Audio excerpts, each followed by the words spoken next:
This review is for a mature rated film that's based on a video game. Viewer discretion is advised.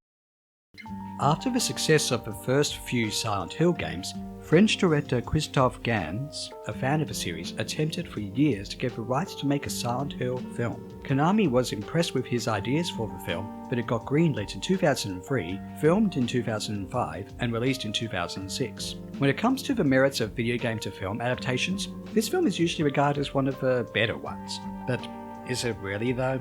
Let's find out.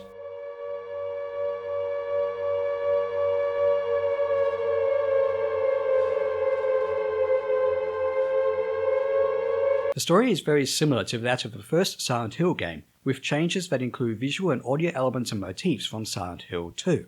We first see protagonist Rose da Silva finding her daughter Sharon suffering from another episode of sleepwalking where she screams out, "Silent Hill! Silent Hill!" Rose decides to take her daughter to the title town, only to lose her after a car crash. With the help of overly concerned police officer Sybil Bennett, Rose searches the town for her daughter, only to find they are trapped, as well as the existence of the town's dark past that involves a cult and nightmares and monsters come to life in the other world. Meanwhile, outside of Silent Hill, Rose's husband Christopher searches for his wife and daughter, but he urged not to go to the town. Much of the similarities to the source material are certainly appealing for fans, and to the point of those who are not familiar with the games enjoying it.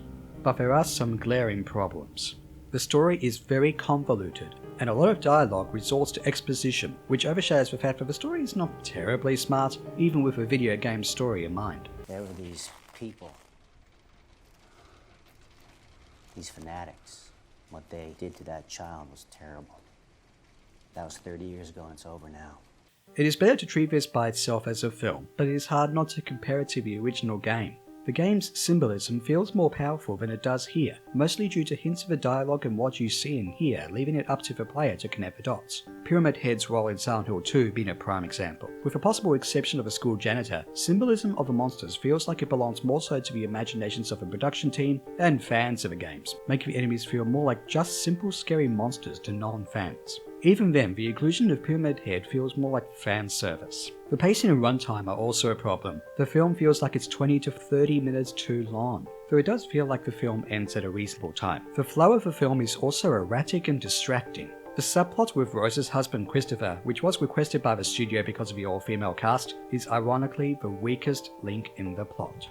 It breaks the flow, especially in the scary or creepy moments. Oh no, something creepy or scary is happening. Oh, here's a scene with Christopher. Thankfully, scenes with Christopher become less frequent as the film goes on. Speaking of scary or creepy moments, this film could have had more of them. Much of the scenes of the other world are creepy, full of tension and are grotesque. Why couldn't there have been more horror elements like that? The film's second half ultimately is where the film gradually falls down after a mostly decent first half, complete with an extended exposition-filled flashback and a suitably violent climax that relies too much on blood and gore to be truly horrifying. Additionally, the presence of a cult, while similar to the Order in the games, robs the film of one key personal connection to the games: desertion and isolation. The Silent Hill games felt creepy when the town was deserted, with very few human characters juxtaposed with the enemies in Otherworld. Despite these criticisms, the story is somewhat entertaining, though this is more so due to the impressive production values, which show how much director Christophe Gans was a fan of the game. The differing colour schemes, moody lighting, and especially the disorienting camera angles are a treat for fans. Fans will also like the visual elements and subtle homages to the gameplay. There are maps, locked doors, looking through files, and of course, the radio static just like in the games. There are scenes, such as that of the school, which feel similar to the game and are not full of filler, as if the player were trying to progress. The way the creatures are designed and choreographed is amazing. The costumes and prosthetics have painstaking attention to detail, and the primary use of choreographed dancers is obvious yet effective. The backdrop of these creatures, that is the Otherworld, is also grotesque, with the tone very much industrial with its muted grey, black and brown colours, as well as decayed metal and barbed wire. It is something disturbingly beautiful you can't help but be entranced by, instead of looking away in revulsion. Unless you're understandably squeamish or not really into horror. The varied sets are also really good, as well as the foggy town exterior. No PlayStation hardware limitations here.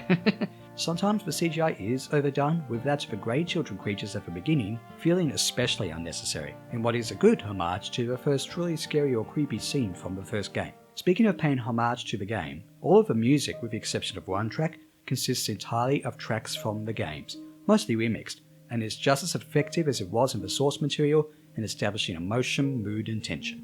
The sound design is effective, given that the quiet moments are generally the most unsettling. Any fan or player of the games may get great enjoyment in spotting any visual, audio, or gameplay elements from the source material. Even seeing Pyramid Head, while it feels like fan service, will bring back memories of turning on that PlayStation 2. And finally, the acting is not too bad.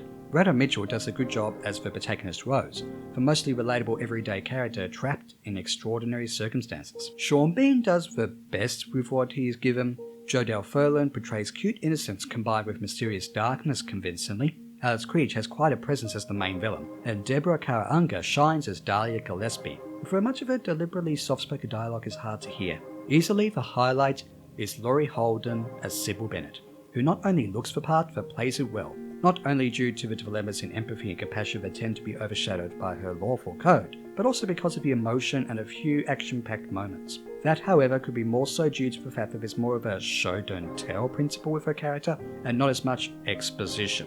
So, is this film mostly for the Silent Hill fans then? It is hard to say because the changes to the source material alone could potentially be upsetting. Even then, they may not find the film as scary or creepy or disturbing or emotional or strange, despite the enjoyable homages to the visual and audio aspects or much of the game's plot. The pacing, while far from perfect, makes the somewhat long runtime go by before you may realise it. For non-Silent Hill fans, this film doesn't seem to do much more than just being another horror flick, with comparisons to Carrie and other horror fiction that not only inspired the game, but were done better in said game. For fans, there's probably only so much a cameo of the character of Nurse Lisa Garland, amongst other things, can do to elevate a mildly enjoyable but above average video game to film adaptation that is a little too vague, right up to how it ends. It is definitely one of the better adaptations though, where it is probably better just to shut off your brain and be entertained. Mother is God in the eyes of a child.